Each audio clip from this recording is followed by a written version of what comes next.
Only 2 months after the early access release, Keen Games already launched their first major content update for Enshrouded.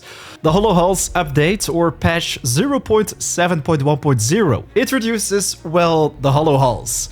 These are challenging new playable areas in the form of dungeons, which you can find in each biome currently available in the game.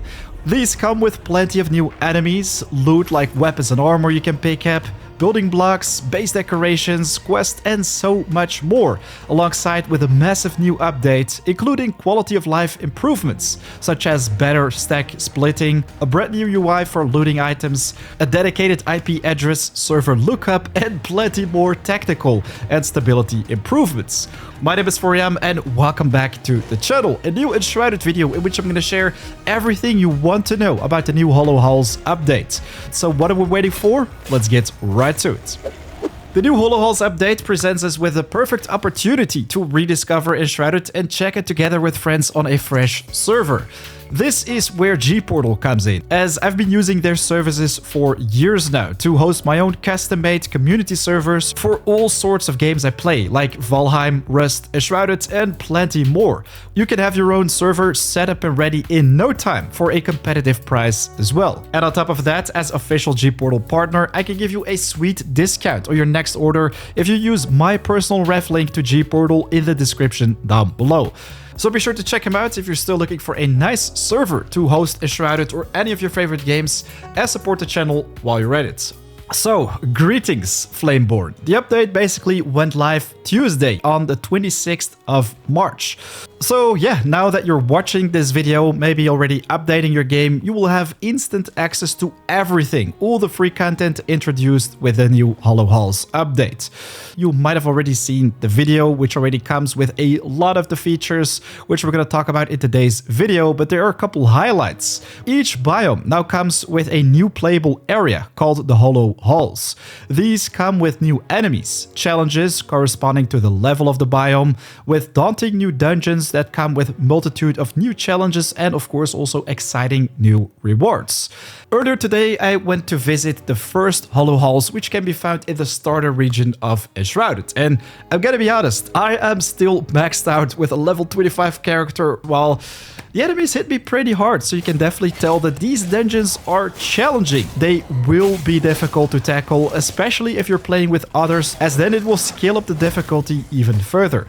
Of course, you can find new quests which will lead you through the new content. You can start off by talking to Balthazar, the alchemist, to begin your adventures with the Hollow Halls, while right here you can also find some new enemies. And yeah, since I already explored the first one, I can already give you a nice sneak peek of what they look like. So the first one was some kind of crypts with all sorts of skeletons. We also came across a couple zombie or undead dogs basically, which I think have a pretty cool design, while the mobs which interested me most were these necromancers, shooting projectiles from afar and sometimes also summoning new bolts, which also deal damage to your character. A little bit further into the dungeon, we also found these skeletal commanders, let's say, with scythes. They reminded me a little bit of those guys, which you can also find in the mines in V Rising. Anyways, without too many spoilers, inside the Hollow Halls, you can also pick up a new survivor, which will give you access to a whole lot of new recipes, which you can start crafting, of course, with the new crafting station. So all this is basically tied together. The Hollow Halls is the primary thing you want to focus on, as this will give you access to all the new content you can unlock. New weapons, building blocks, furniture, decorative props, and a lot more can be found. One of them, which I came across during my first haul run, was this building block, which I think looks really nice. So yeah, here we go, the new building block, the Hollow Halls block. Let's check it out. So this one with a foundation will look exactly like so.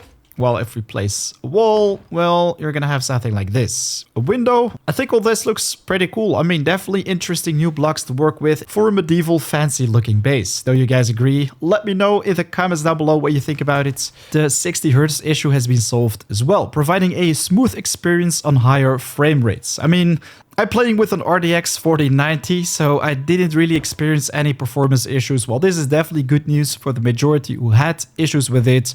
Right now, you can also talk with Emily the farmer, who offers new potted plants of all sizes, small and big, if you want to add some extra color to the porch of your base. Important to know is that you're going to need a kiln inside your base to produce lumps of clay, which you're going to need to make pots for your plants. At the carpenter, you can now also pick up some round doors. You've probably already seen this, but I think these look pretty epic. I am very much looking forward to seeing what you guys can build with this. Some pretty fancy Hobbit homes. Share your builds on our community Discord, which you can find in the description down below. At the seedbed workstation, you can now also find a whole lot of additional tree seedlings. Many trees also received new growing stages. Makes the growing process of all these plants look a lot more natural, let's say. I think this is a nice addition to planting or farming around your base in general. While now at the plant bed, you should also be able to craft green leaf seedlings, the red leaf seedlings, nomad highland trees, yucca palm seedlings, and so much more. So for all those who love to decorate their base and primarily make nature around it flourish, well, I think these additions are amazing for Enshrouded as well. Players can now also sit on furniture such as chairs, benches, thrones, and toilets, the primary thrones. So, Atalan, you can finally sit on your throne right here. How amazing is that? Take what you need. Well, I'm gonna leave what needs leaving. And as final highlight, the town of Willowcrush in the Revel Woods has been completely reworked as well. So for everyone who is not yet familiar with Willowcrush or new to the game, if we open up the map and go all the way to the beginner area, the Cinder Vault right there with the Braylin Bridge, well, you simply want to go to the north, and this is where you will find it, southwest of the ancient spire of Revelwood, which we have in our crosshairs right now. I'd say a massive upgrade compared to what it used to be. I mean, it was a pretty small and innocent little town, while right now it's so much more than that. Reminds me a little bit of the city of Pike. I mean, there is a lot of stuff to do right now, so definitely interesting to check out. Let's see what we can find right here, guys. Dear Oscar, you've always been my favorite nephew.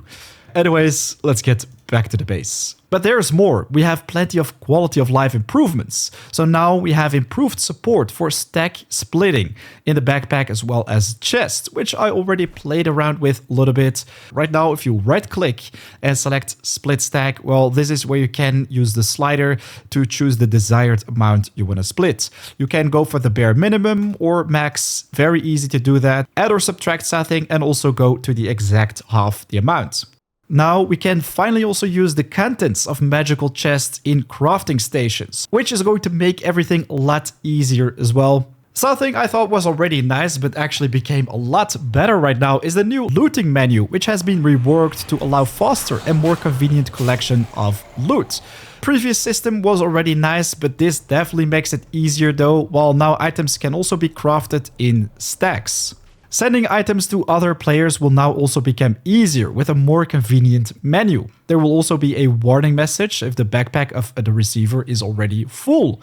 We also get a new ping function on the world map that allows for pointing other players in a multiplayer session to a specific area. This is probably something in preparation for content that we can see in the future, like patrols of mobs or maybe even world events like bosses spawning around the world. Now, if you want to join an online game, you can also find servers based on their IP address. Wasn't possible earlier. You were basically forced to add those in your favorite list on Steam, while right now it's going to become so much easier, while you can also conceal the IP address if you're a content creator, streamer, or YouTuber, let's say, and don't want to share the sensitive information with others. This especially useful for people with a pretty garbage internet connection like myself. I'm currently renting an apartment and boy oh boy, downloads are so slow. Right now, updating the game on Steam has been reworked to allow faster updates in the future. So previously with every update, no matter how big, we had to patch the entire 30 gigabytes of game data on the hard drive. Right now, only affected areas will be patched, so this means after only a couple megabytes or gigabytes, depending on the update, you'll have the game ready to play. This change requires a complete download one more time though, but after that it will be noticeably faster for future updates. as a security layer, the game now also automatically creates backups of your save data in periodic intervals. So should a save file become unreadable for any reason, a previous version will be loaded. But there is so much more to this update. I'm gonna be honest, a little bit too much to talk about even. But if you want to check out everything in detail, be sure to check out the link in the description down below, where you can find all the smaller bits in detail if you want to know more about it. There is also a new roadmap to Enshrouded, all the things we can basically expect in future updates, which I quickly want to talk about as well, as this one actually contains a whole lot of content. So let's quickly check it out. Again, Flameborns, your feedback helps the team make Enshrouded better and better. You can even make your own suggestions, by the way, by checking out the links on the Steam page. But yeah, a lot of this already got introduced with the current update. The Hollow Halls dungeons, performance improvements, smoother high FPS gameplay, also some improvements to locations, improved loot UI, workshops craft from magic chests, better stack splitting, multiple NPC instances. This is something we don't have yet. Resignable glider shortcut, check. Sitting on furniture, especially toilets, check. Improved post-processing. I'm not really sure if this is already there, but we have more trees to grow, round doors and windows, potted plants, new building materials already introduced plenty with the Hollow Halls update, replayable world quests, better quest sorting, server gameplay settings, server user rights, also townsfolk NPCs, a vanity system. Wow, this is going to be super interesting to check out. Editable signs, music instruments. Man, I always loved the instruments in Rust. They just added this funky vibe to the game, especially in multiplayer games. This is fun to do. While we can also expect townfolk pets later, animal farming, enemy patrols, and a weather system. Very much looking forward to seeing these in the future, as well as, of course, the mountains biome currently in development, portals to other servers, nameable bases, nameable map locations, multiplayer pings, which are already there, named tombstones. So probably with your name, possibly also a time when exactly you died, and maybe also because of what type of damage. New enemies, bosses, already introduced some of those with, of course, the Hollow Halls update, and some more fixes and polishing. While here we can also see a glimpse of some major features coming later this year in our early access. Sharing and visiting of other bases. This is definitely something we're gonna need to make the game more interesting, as right now, base sharing is not really a thing. Creating and sharing gameplay experiences. I'm not 100% sure what they mean with this, but this probably is related to content creation, streaming the game in general, make all this a lot easier with, I don't know, some integrated features into the client, let's say. Well, we could also expect world events like world bosses. Man, back in the day when playing World of Warcraft, this was amazing. While we can also expect instanced dungeons, more biomes, and water. Wow, I'm honestly very much looking forward to finally settling down, like at a lakefront. I just really like to have my base next to either a river, a lake, or maybe even the coast. That would be awesome to see in a future update, possibly, of course, with some new biomes added in the future. But that is basically the roadmap of everything you can expect. If you want to have more features added, be sure to use the voting system, which I also introduced, can be found on the Steam page as well. Alright, so there you have it, everything you need to know about the new Hollow Halls update in Enshrouded 0.7.1.0, which introduces the Hollow Halls and plenty more new gameplay features to the game. Very happy about this, as it's only 2 months after the early access release, which, well, gives us the opportunity to talk a lot more about Enshrouded in the coming days. Ladies and gentlemen, a big thanks for watching. Be sure to leave a like if you found this video helpful, and of course, if you were new to the channel, be sure to subscribe, as plenty more is coming your way. Check out GPortal with my personal link in the description down below if you want to have a nice discount for your next server. Right now though, it's 4 AM out. I'll check you in the next video or live stream. Take care. Peace.